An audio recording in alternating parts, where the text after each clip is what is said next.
પછી તો એની ઘરવાળીને 3 રાતના બનાવની અરે ફિરંગીઓની જમાનતની માંડીને બધી વાત કરી. અરે ખાટલો ઉડ્યો, બેડિયું પડી, કુલદેવીને યાદ કર્યા, પોતાની માનું સ્વરૂપ લઈને માં ચામુંડા ખુદ આવ્યા.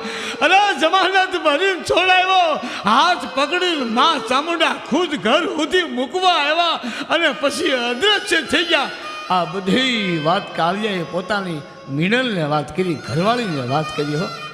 અને મિનલ સાંભળીને તો મિનલની આંખો જ ફાટી ગઈ. અરે રે, માએ મને દર્શન ન દીધા. હવે તમને કહું છું, આંખો ખોલો અને માના ધૂપ દીપ શરૂ કરો. કુળની દેવી માં ચામુંડા આપણી ભેળે જ છે. જુઓ, આ નોરતાનું ટાણું ઢુકડું છે હો.